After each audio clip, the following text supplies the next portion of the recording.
Shall we turn now in our Bibles to Exodus chapter 13. In the 10th chapter of Exodus, God brought the final plague upon the Egyptians that was to break the resistance of Pharaoh, forcing him to allow God's people to go. The death of the firstborn in all the land of Egypt. However, God had made provision for his people that they should not suffer that same fate as the Egyptians. God commanded Moses to tell the children of Israel, in the twilight of the evening of the 14th day of the first month, they were to slay from among their flock a lamb without blemish of the first year. They were to put some of the blood into a basin, and with a hyssop bush they were to sprinkle that blood on the lintel and on the doorpost of their house. And the Lord said, when I pass through the land, when I see the blood, I will pass over that house, and the firstborn will be spared. And so the idea of redemption of the firstborn. Their life was redeemed or spared because of the sacrificial lamb. It became the substitute.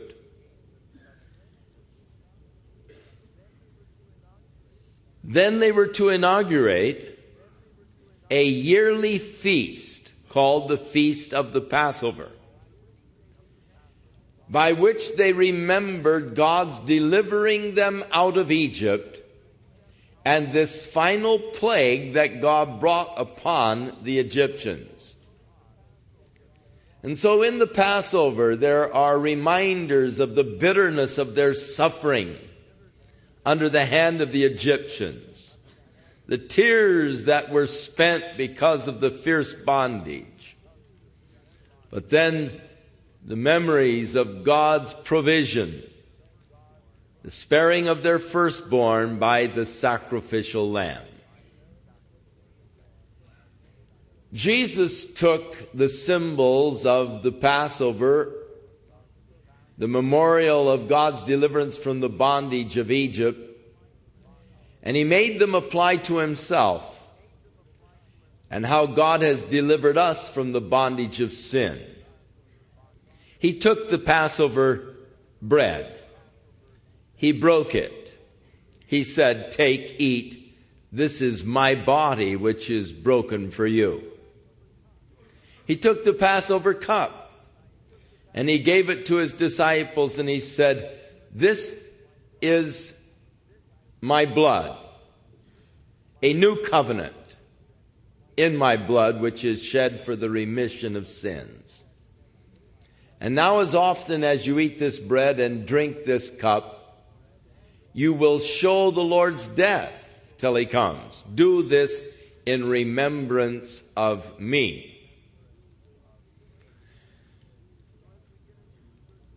So as we get into the 13th chapter,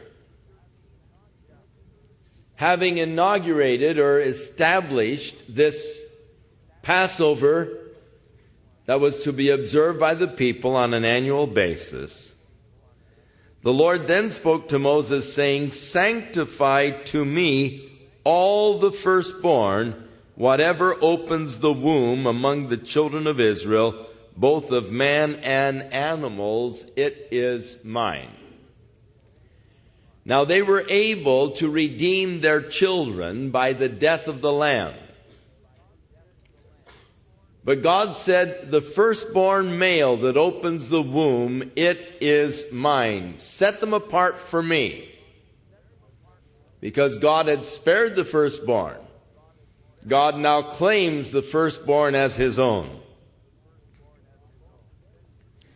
And so Moses said to the people, "Remember this day in which you went out of Egypt, out of the house of bondage, by the strength of the hand of Jehovah You have been brought out of this place. No unleavened bread shall be eaten. Now, leaven, of course, we know through the Scripture has become a type of sin. It becomes a very apt type of sin. For leaven was used for causing the dough of their bread to rise. And it actually caused the dough to rise by a rotting process in the oxygen that was released as the bread was sort of in a rotting process. And it had a way of permeating the whole batch of dough. So they would always keep a starter from the previous batch. And they would make up a new batch of dough, and they'd take some of the dough from the old batch that was already leavened, just put a little of it into the big new loaf, and a little leaven would leaven the whole lump. The whole batch of dough would become leaven. It permeated, it spread by a rotting process. What a picture of sin. How a little tolerated sin will spread through your life, and it spreads by rottenness. And so it became a type of sin. The bread, a type of Jesus. I am the bread come down from God out of heaven, he said. If any man eat of me, he will live forever. And thus, being a type of Jesus, the bread of the Passover, it had to be unleavened bread, for in him was no sin. So Jesus took the unleavened bread, broke it, gave it to his disciples. The type, and interestingly enough, the bread broken, my body, he said, broken for you.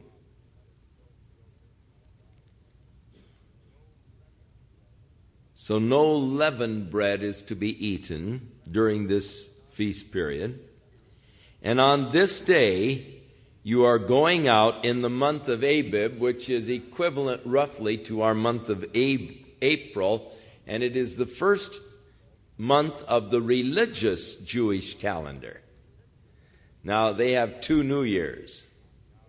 One is in October, or the end of September, equivalent in our calendar. It comes either in that area, the end of September, 1st of October. It varies from year to year. But that is their new year. But their spiritual calendar begins with the month of Abib, which is roughly equivalent to our month of April, the beginning of the spring.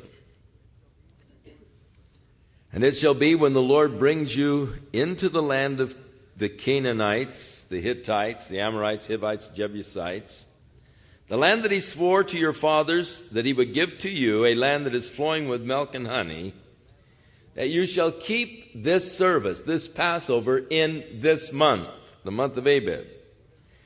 And for 7 days you shall eat unleavened bread, and on the 7th day there shall be a feast to the Lord.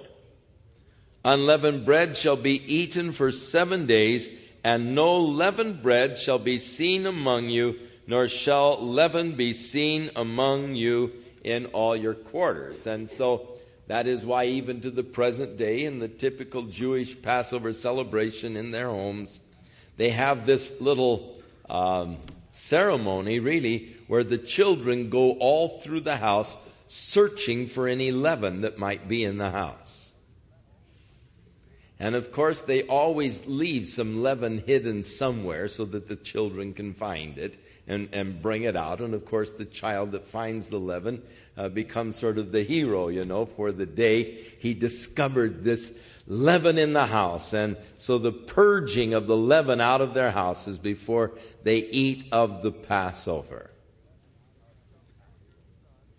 And you shall tell your son in that day, saying, this is done because of what the Lord did for me when I came up from Egypt. The whole purpose was to perpetuate in the minds of their children the marvelous work of God on their behalf in delivering them from the bondage of Egypt,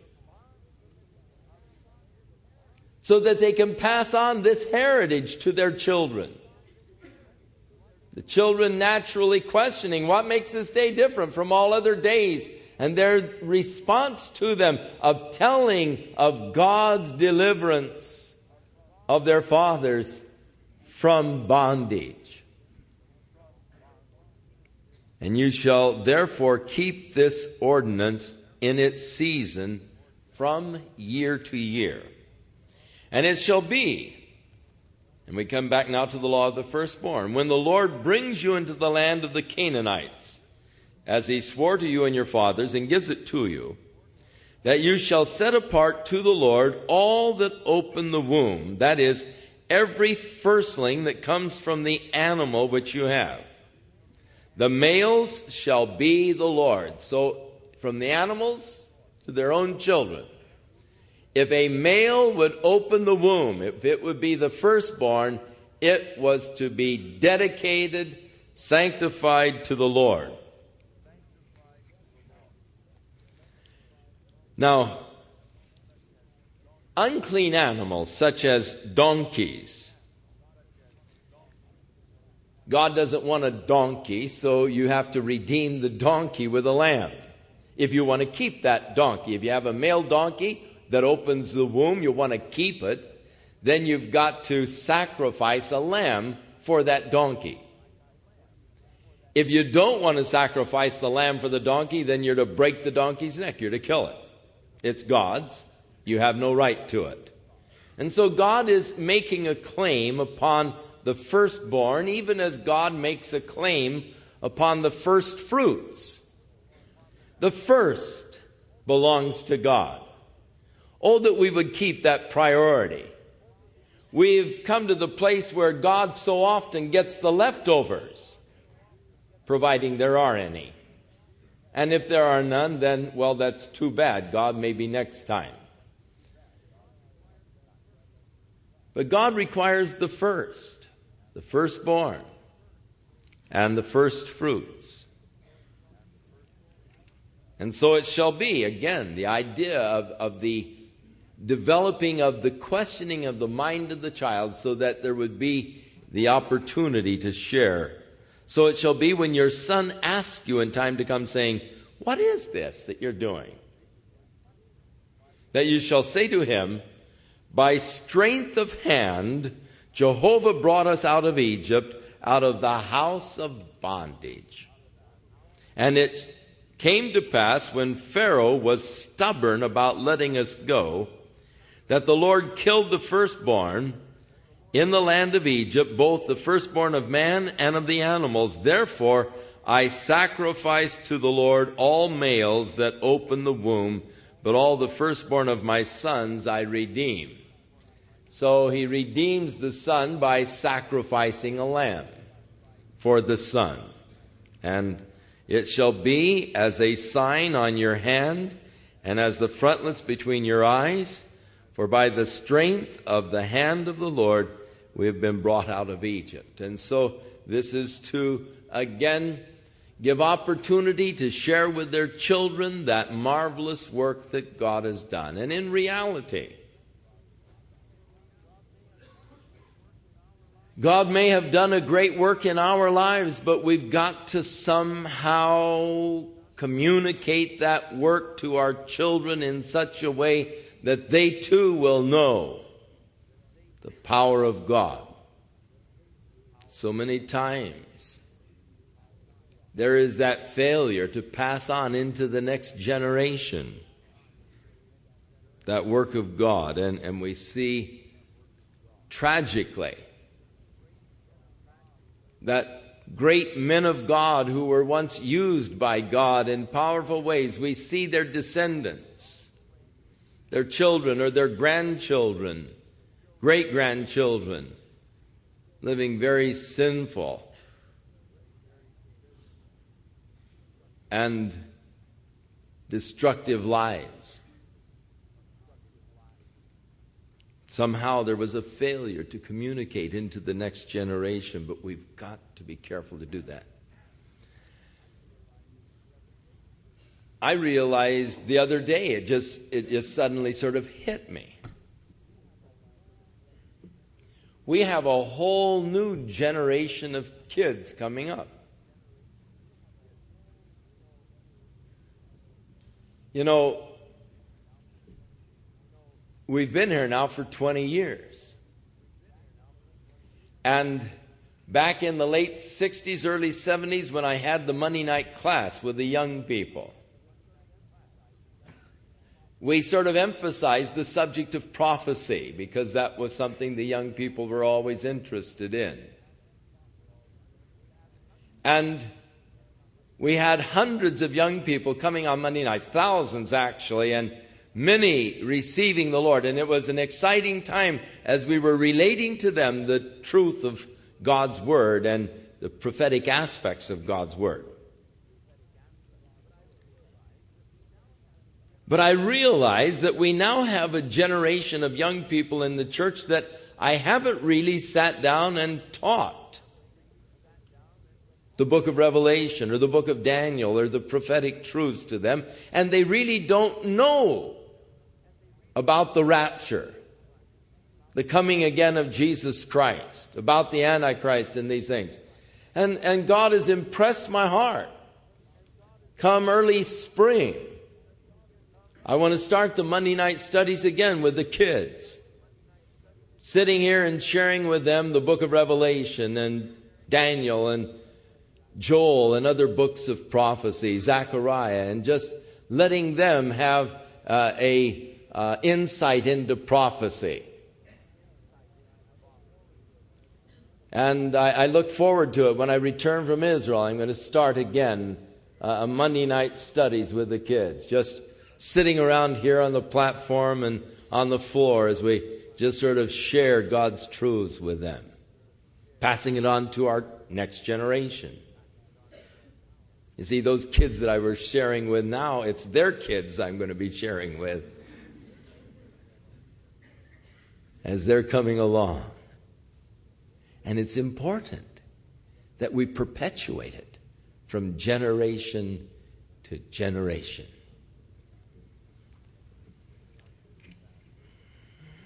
Now it came to pass, verse 17, when Pharaoh had let the people go, that God did not lead them by way of the land of the Philistines, although that was the closest way.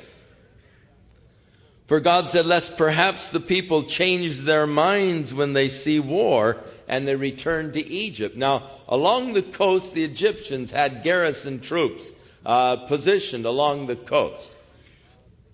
And also coming along the coast, they would come into the area first of the Philistines, who were the most powerful of those nations that inhabited the land of Israel that God had promised to Abraham's descendants. And God knew that if they were facing some heavy battles early, they would get discouraged. And so rather than leading them in a direct route straight into the promised land, God took them by way of the wilderness. Now, as we get into the study a little further, we're going to realize that there was a legitimate wilderness experience for the children of Israel. Coming out of the bondage of Egypt, before they could come into the full, rich land of promise, there was the wilderness to pass through legitimately, where they were to learn so many aspects of the nature and character of God. But there was also a 40-year illegitimate wilderness experience. In other words, they should have passed through the wilderness in just a few weeks. But because of their failure to enter into the land of promise, when they came to its borders at Kadesh Barnea, God said, all right, you'll roam in this wilderness until this whole generation passes away. And they roamed for 40 years in the wilderness, which was an illegitimate wilderness experience. Now, their whole experience is likened to the Christian experience. The bondage of Egypt is likened to the bondage of sin. Pharaoh is likened unto Satan, seeking to hold them in that bondage. Their crossing of the Red Sea, which we get to in the next chapter, is a symbol of water baptism, where I have now been separated fully from that old life. It's behind me, it's gone, and I enter now into a whole new dimension of relationship with God. Trusting in Him, walking by faith, learning the faithfulness of God, who turns my bitter waters sweet, who gives me a place to rest, who brings me water out of the rock, who preserves me in my goings. But all the while, God is wanting to bring me into a glorious, full, rich life of the Spirit. And unfortunately, there are many Christians who spend their entire Christian experience roaming in the wilderness, and they never come into the full life of the Spirit, crossing Jordan, which is symbolic of the death of the old man and the old nature, in order that we might live now the life in the Spirit. And there are too many Christians who are in illegitimate wilderness experiences. They never get out of it. Their whole Christian life is spent as a yo-yo, up and down. Sometimes excited and thrilled about the things of the Lord, and then cold and indifferent. And then excited, and it's just the yo-yo, the spiritual yo-yo. We got too many yo-yos.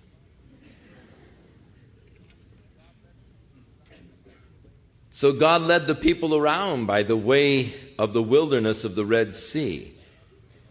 And the children of Israel went up in orderly ranks out of the land of Egypt.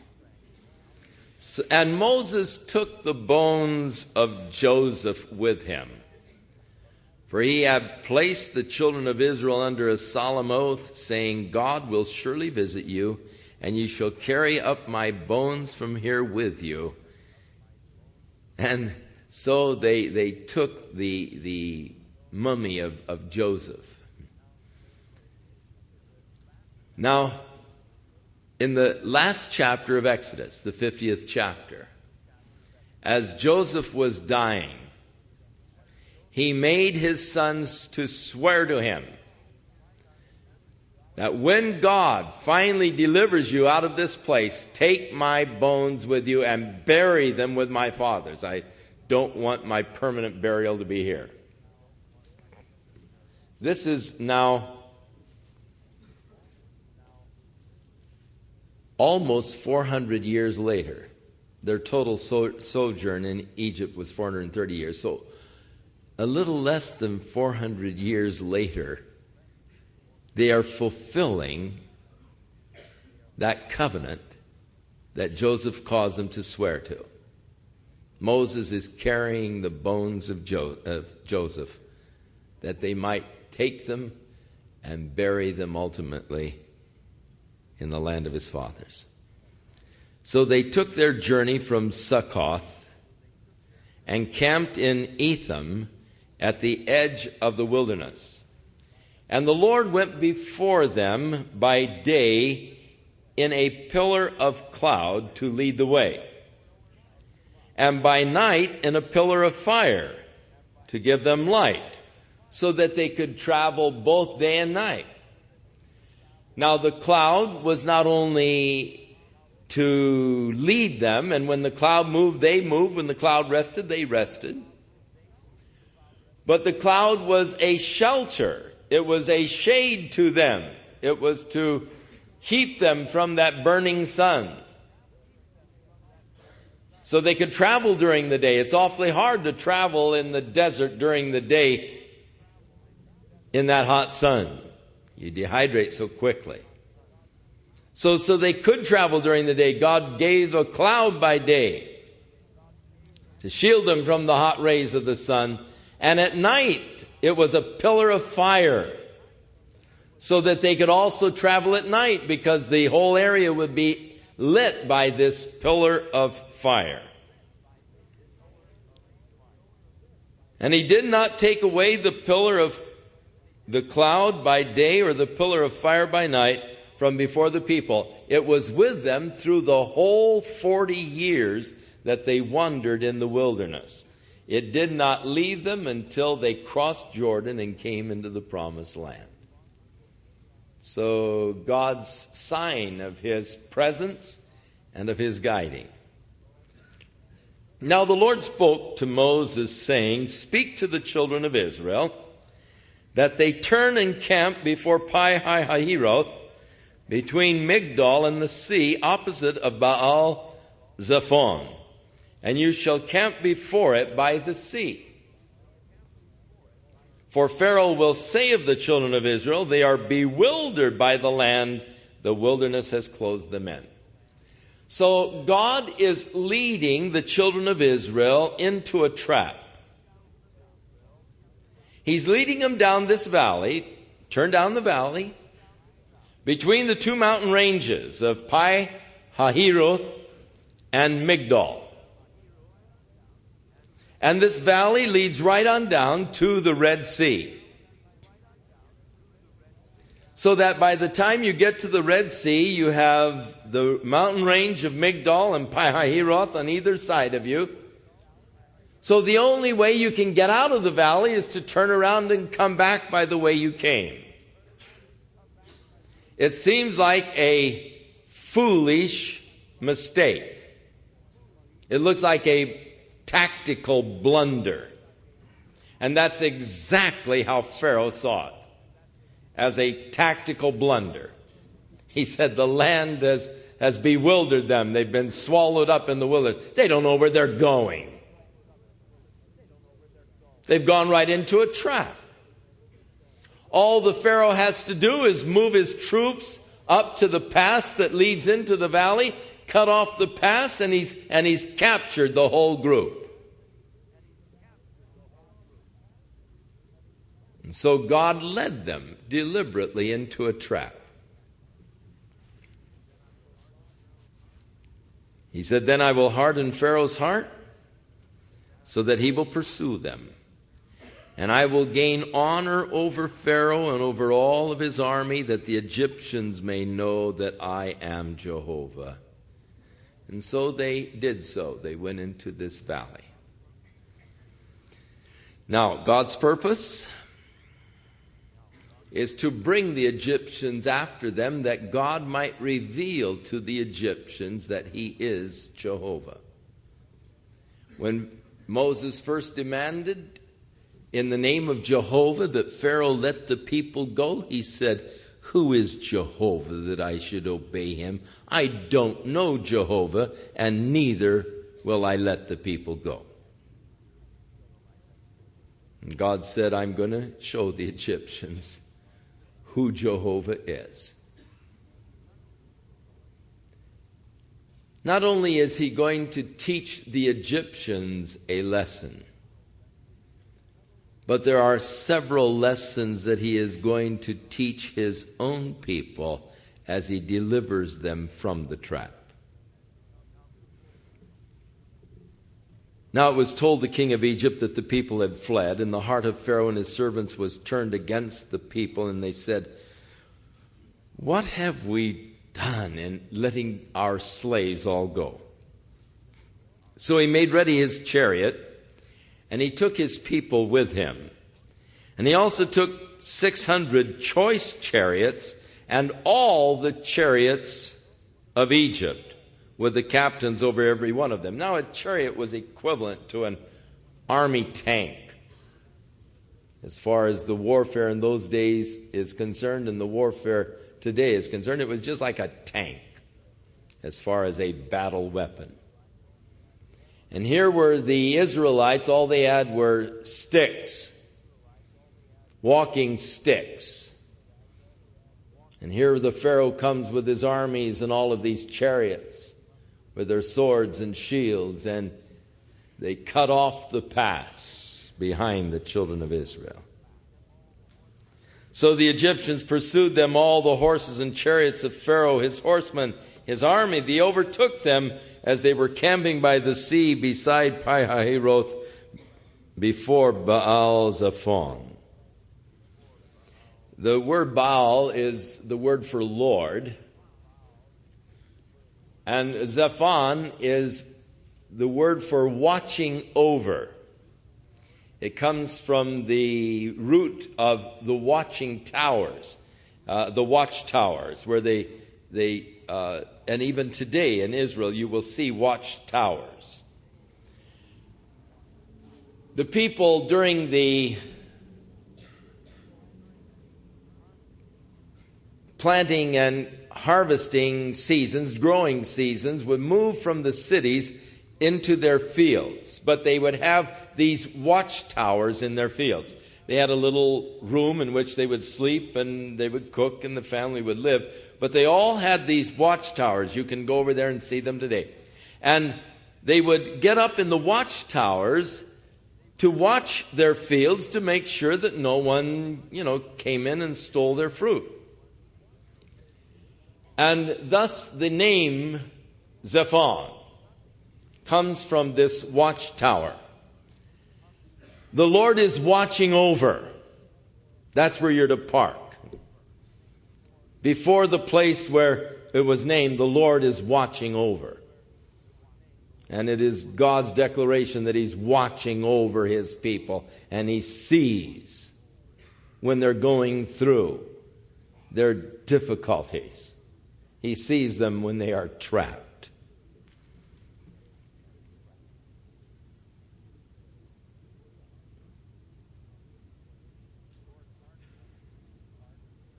And the Lord hardened the heart of Pharaoh, the king of Egypt. He pursued the children of Israel. And the children of Israel went out with boldness. So the Egyptians pursued them, all the horses and chariots of Pharaoh, his horsemen, his army overtook them. And when Pharaoh drew near, the children of Israel lifted their eyes, and behold, the Egyptians were marching after them. So they were very afraid, and the children of Israel cried out to the Lord, and they said to Moses, "Is it because there wasn't enough graves in Egypt that you've taken us away to die in the wilderness?" Now, this is just the beginning of what Moses is going to have to put up with for 40 years. Every time something goes wrong, they are there to just say, "What have you done, man? Why did you leave us alone in Egypt? We were better off as slaves there than dying out here. Why did we ever listen to you?" 40 years he's going to hear this kind of stuff from them. Until finally, he's going to just have it. He's going to say, "God, I quit. Here's my resignation. I'm through. I didn't bear all of these people. They're not my kids. And I'm tired of taking care of them." And he's going to blow it ultimately. It's just going to get to him. But you have to hand it to him. It took him 40 years before it really got, at this point, I'd be, I think, ready to say, "Well, okay, I'm going to swim across the sea and you guys fend for yourselves, Why have you dealt with us like this to bring us out of Egypt? Isn't this what we told you when we were still in Egypt, saying, 'Let us alone, that we may serve the Egyptians'? It would have been better to serve the Egyptians than we should die in this wilderness. It's better that we be red than dead." So Moses said to the people, "Do not be afraid.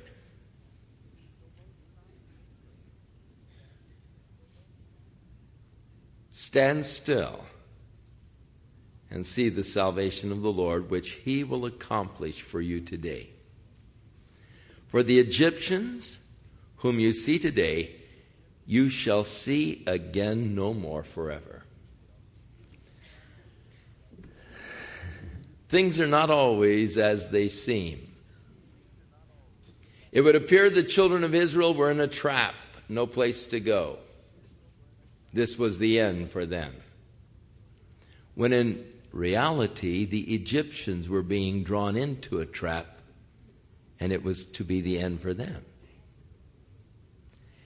It's so often in the midst of a situation that we totally misread it, and thus we falsely accuse God. Because we don't see the end of the story. I only see what's happening at this moment, and at this moment it looks like I'm trapped. There's mountains on both sides of me. There's a sea in front of me. The Egyptians are behind me. Lord, you made a real mistake this time, and it's all over. And, why, God, would you do this? And Moses said, now look, just stand still. See the salvation of the Lord. For the Lord will fight for you, and you shall hold your peace. You're not going to have to lift a finger in this battle. God's going to fight for you. Now, having calmed the people, Moses then turns to the Lord, and the Lord said something very interesting. Why do you cry to me? Moses started to pray. God said, why are you crying to me, Moses?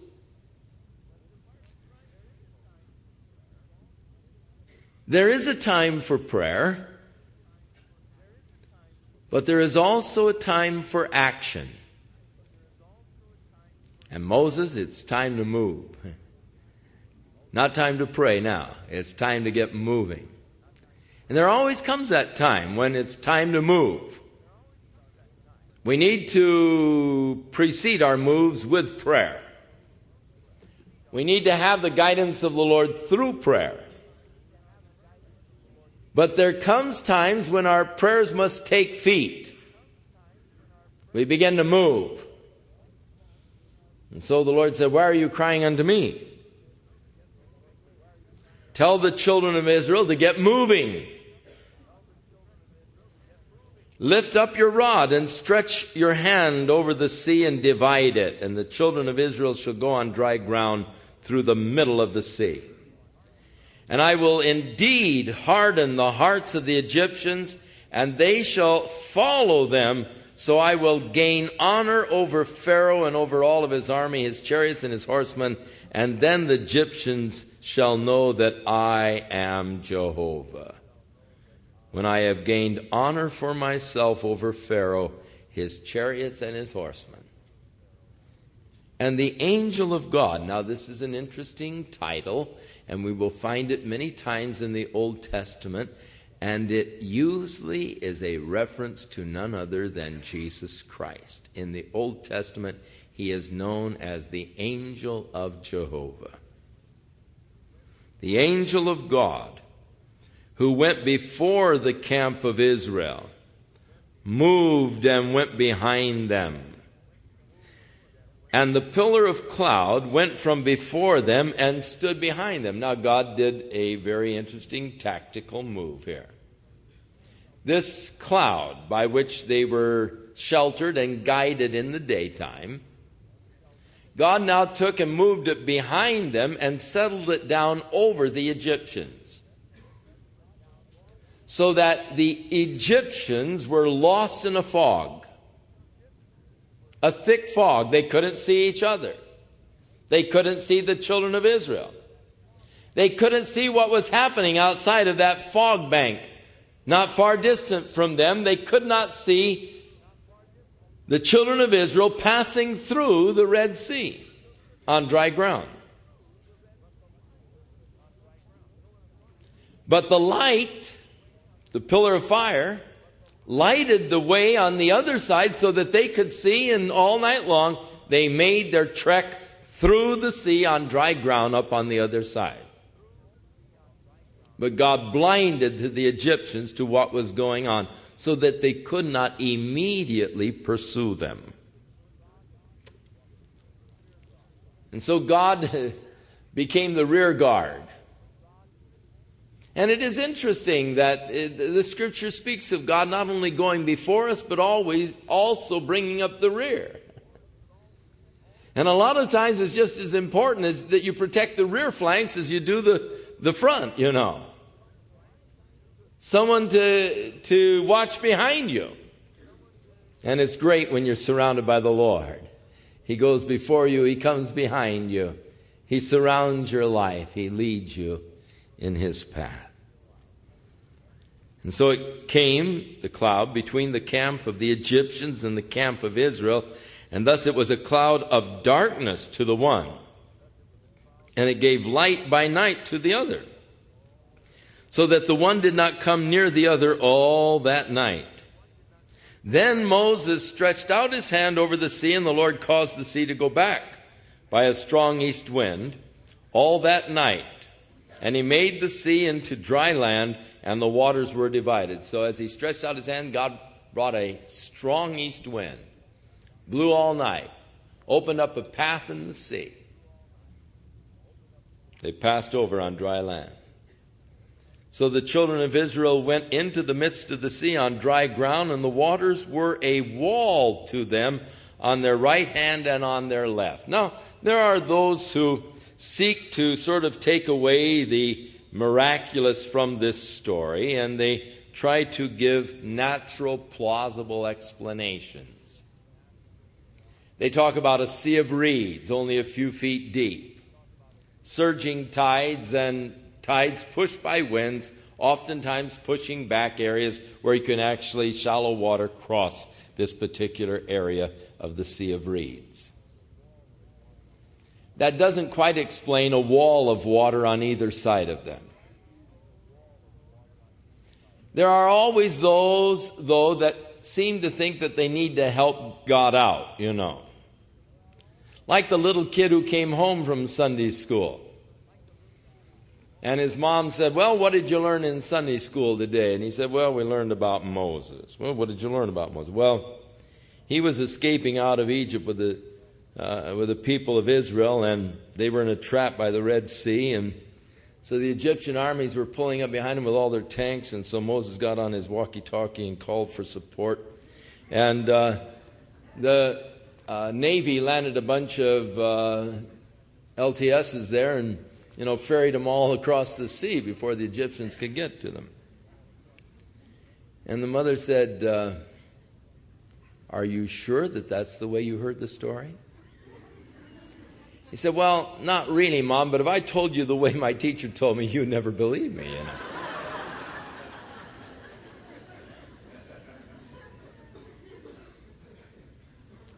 Again, anytime you have trouble with a story of God's miraculous powers, it is only reflecting upon your own limited concept of God. You need to go back to the first verse of the Bible. In the beginning, God created the heavens and the earth. Now, if that's the kind of God you're serving and all, then you shouldn't have any problem with any other story in the Bible. Surely the God who was able to create the heavens and the earth could, at His own discretion or desire or whatever, part the Red Sea or part the Atlantic Ocean. No problem for God. It's just that our concepts of God are too limited.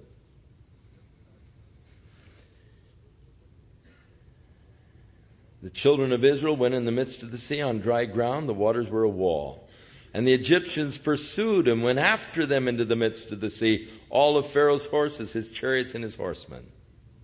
Now it came to pass in the morning watch that the Lord looked down upon the army of the Egyptians through the pillar of fire and cloud, and He troubled the army of the Egyptians, and He took off their chariot wheels.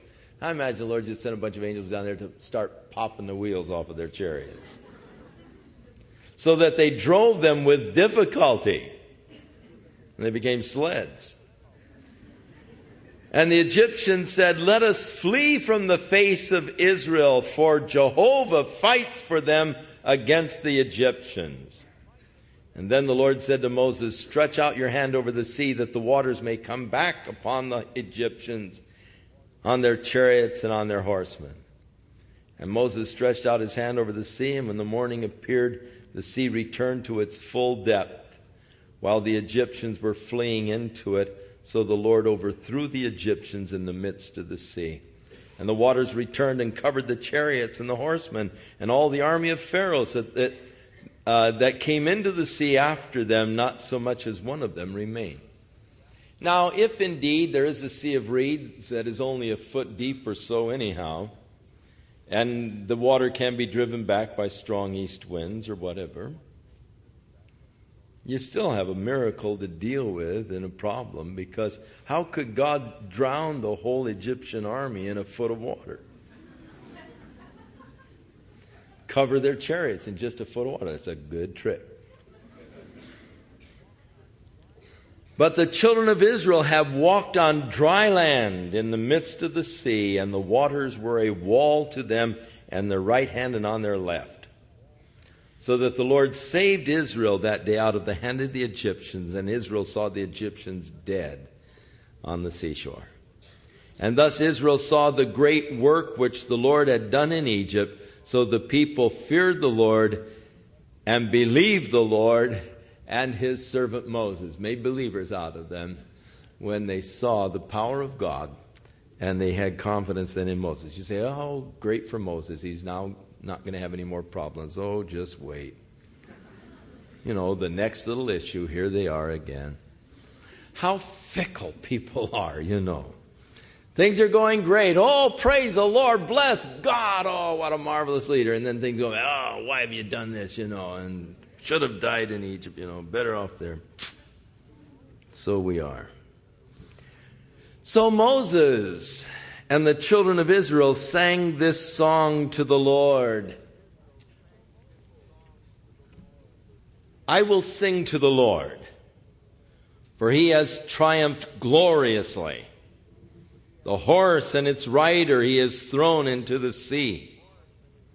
The Lord is my strength and my song, and he has become my salvation. He is my God, and I will praise him. He is my father's God, and I will exalt him. The Lord is a man of war. Jehovah is his name. Pharaoh's chariots and his army he has cast into the sea. His chosen captains also are drowned in the Red Sea. The depths have covered them. They sank to the bottom like a stone. Your right hand, O Jehovah, has become glorious in power. Your right hand, O Jehovah, has dashed the enemy in pieces. And in the greatness of your excellence, you have overthrown those who rose up against you. You sent forth your wrath, which consumed them like stubble. And with the blast of your nostrils," probably a reference to that east wind, "the waters were gathered together, the flood stood upright like a heap, and the depths congealed in the heart of the sea." Now that doesn't sound like just an ebb tide.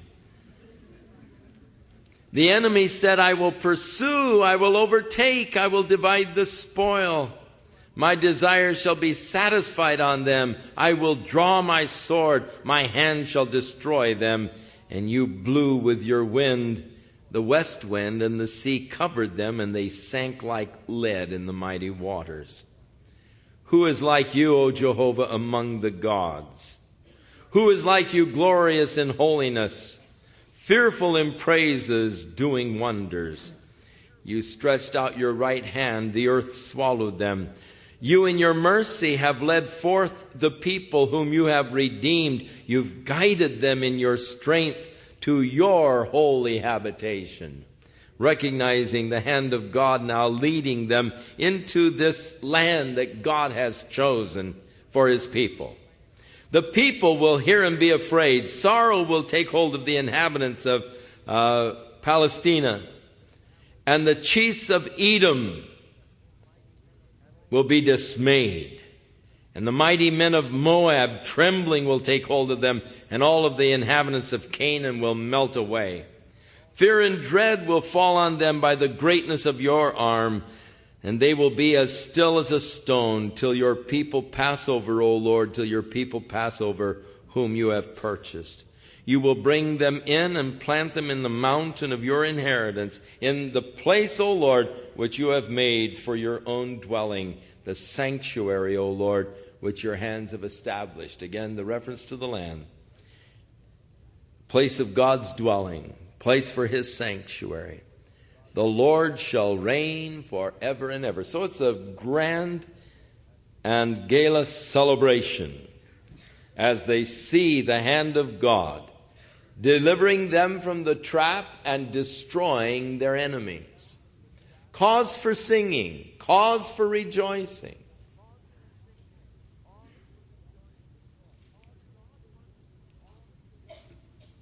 But God wants us not to just rejoice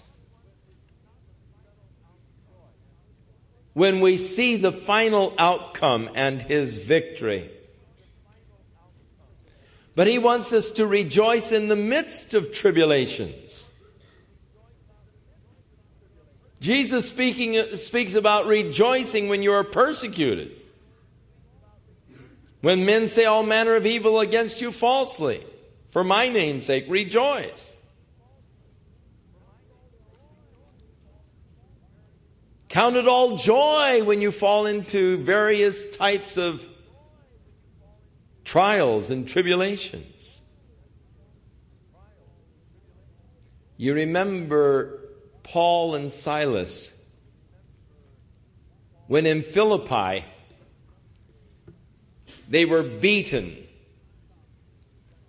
and then tied in the stocks in the dungeon of the Philippian jail, with their backs still bleeding and raw from the beatings that they had received. No one even bothered to wash the wounds. And in that rat-filled vermin cell, in the midnight hour, these two guys in the stocks, what are they doing? Singing praises to the Lord. That's what God wants. A heart that is constantly filled with songs of praises unto him. Not just in the good times. Not just when we see the triumph of our God over our enemies. But even in the midst of the tribulation. And so now they are rejoicing. They are singing praises to God. They have seen the hand of God work in a mighty way in their behalf. And so they are rejoicing and praising. But soon, tragically, they're going to be murmuring again. We won't even get out of the chapter until they're back at their old game. Now, it is declared, for the horses of Pharaoh went with his chariots and his horsemen into the sea, and the Lord brought back the waters of the sea upon them, but the children of Israel went on dry land in the midst of the sea. Then Miriam, the prophetess, interesting title, Miriam the prophetess. You remember she was the sister of Moses, the older sister of Moses, who, when Moses was placed in that little basket by his mother and floated upon the Nile River, she was hiding to find out what would happen to her little brother.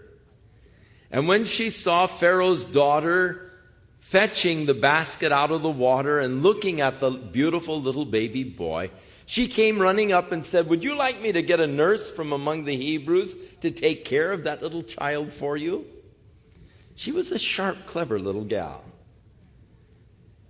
And the Pharaoh's daughter said, "Oh, would you do that for me?" And she said, "Oh, I'd be glad to." And she ran home and said, "Mom, I've got you a job. You're going to get paid taking care of Moses." Now Miriam, a prophetess, who is the sister of Aaron, thus also the sister of Moses, took the timbrel in her hand, sort of a tambourine type of instrument. And all of the women went out after her with the timbrels and with the dances. And Miriam answered them, "Sing to the Lord, for he has triumphed gloriously. The horse and the rider he has thrown into the sea." The first verse of this song that they had all sung, which is called the Song of Moses. Now in the book of Revelation, we find a group in heaven singing the Song of Moses and of the Lamb. So there will be a combination of this Song of Moses, of God's deliverance of his people, with the Song of the Lamb, the deliverance of God's people through the power of Jesus Christ. So Moses brought Israel from the Red Sea, and they went out into the wilderness of Shur. And they went for 3 days in the wilderness and found no water. Now when they came to Marah, they could not drink the waters of Marah, for they were bitter. And the word Marah means bitter. You remember when Naomi came back from Moab after the death of her 2 sons and her husband. The name Naomi means pleasantness. And as she came back to Bethlehem, all of her old friends said, "Oh, pleasantness has come home." And she said, "Don't call me pleasantness, call me Marah, bitterness, for God has dealt bitterly with me." And so they came to the waters of Marah, the bitter waters. And the people murmured against Moses, saying, "What are we going to drink?" So he cried out to the Lord, and the Lord showed him a tree. And when he cast it into the waters were made sweet. And there he made a statute and an ordinance for them, and there he tested them. And so the testing, what are you going to do when the trials come? How are you going to react to them? They really failed. And he said, "If you will diligently heed the voice of the Lord your God, and do what is right in his sight, and give ear to his commandments, and keep all his statutes, I will put none of the diseases on you which I have brought on the Egyptians, for I am Jehovah who heals you." So God here made a covenant with them, here at the waters of Marah. And the whole typology is how that God is able to take the bitter experiences of our lives and bring sweetness out of them.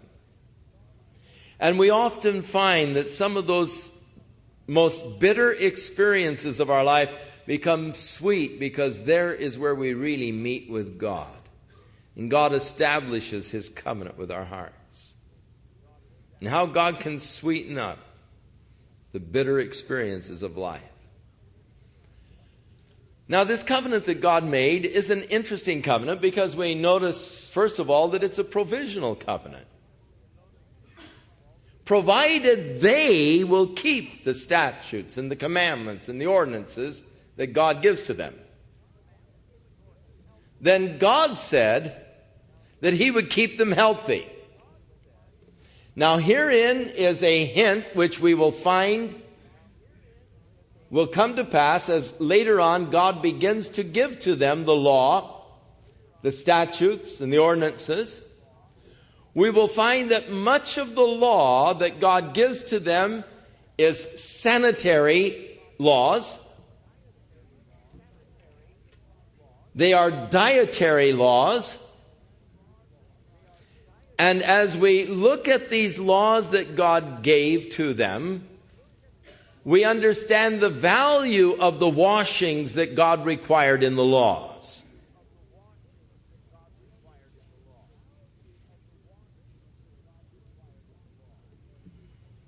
You know, for a long time in the medical sciences, the doctors would go from patient to patient without washing their hands. And there was sort of a feeling that the bloodier the doctor's apron was, the more proficient a doctor he was. And he would go from patient to patient, and bloody aprons and dirty hands, and working from patient to patient without washings. And the death rate was very, very high in the hospitals as the result of the transmitting of the diseases and all from one patient to another. One of the doctors who first began to advocate the sterilizing of their instruments and their washings and soap washings and so forth, he was almost kicked out of the medical practice by the other doctors. They were going to take his license away because of his wild ideas that they should wash after each patient.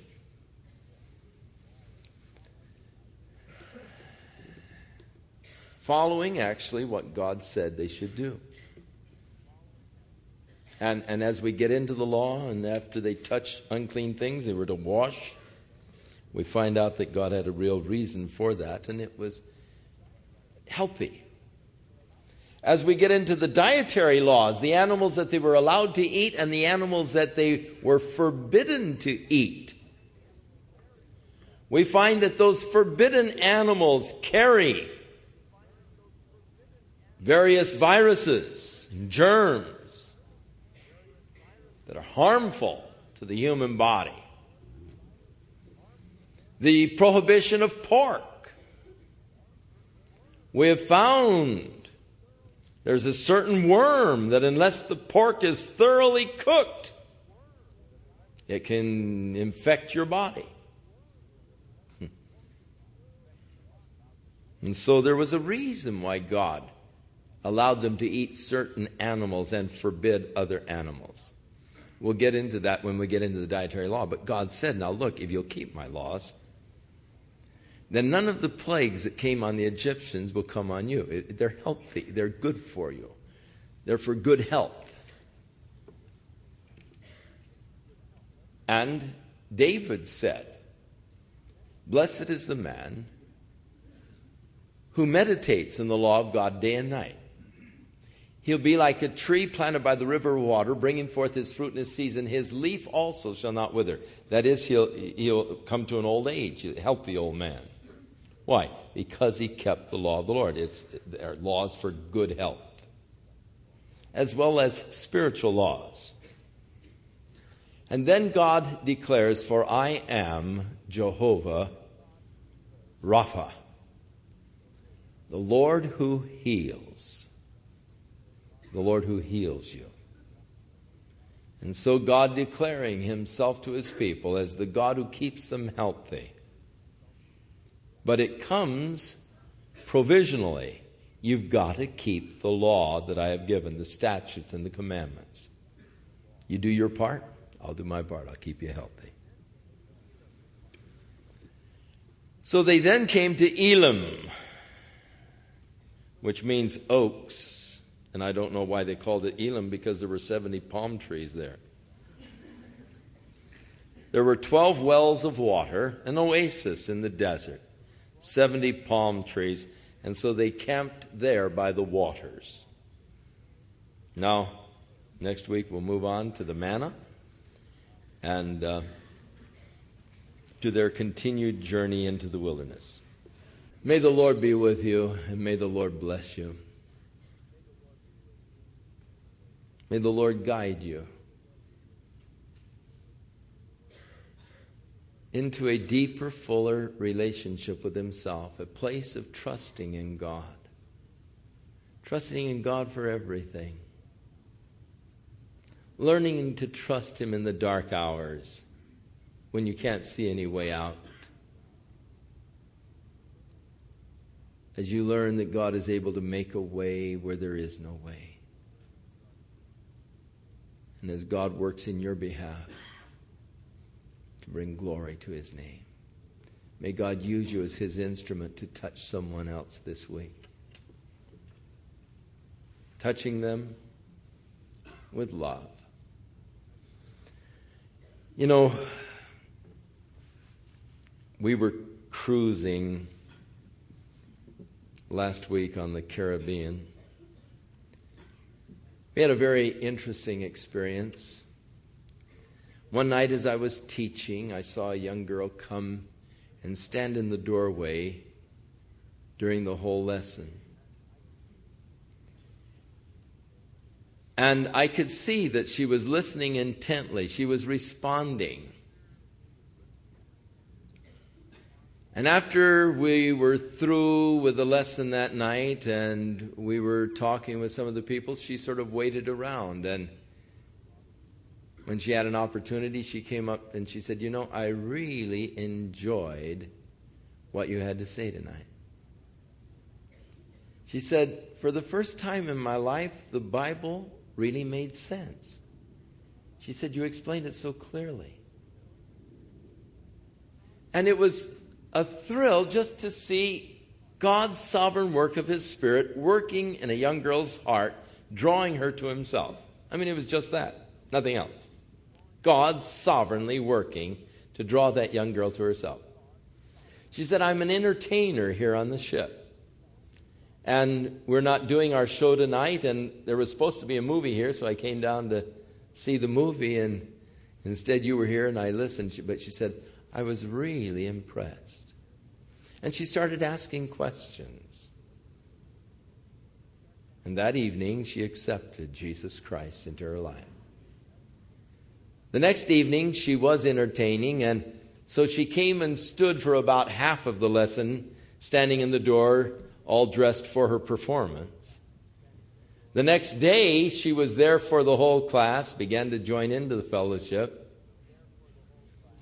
And then she invited us to come for her show on the last night, which was called an All-America Review. And she said, tonight we're going to do O Holy Night. And so as she was singing O Holy Night, the night when Christ was born,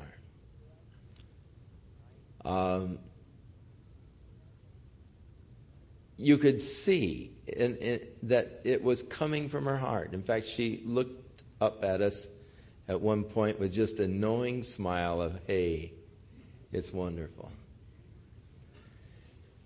And again, we were made to realize that salvation is a work of God. God just sovereignly puts His hand upon a person's life and says, now's your time. Come on. And it's a thrill to see God work in such a sovereign way in just touching a beautiful young girl's heart, drawing her to Himself. And it's a thrill to see what God is doing in our hearts and lives as He draws us to Himself in an ever deeper relationship. May you experience that this week. God's work of His Spirit in your life, and may you respond to it and be drawn closer to Him. In Jesus' name.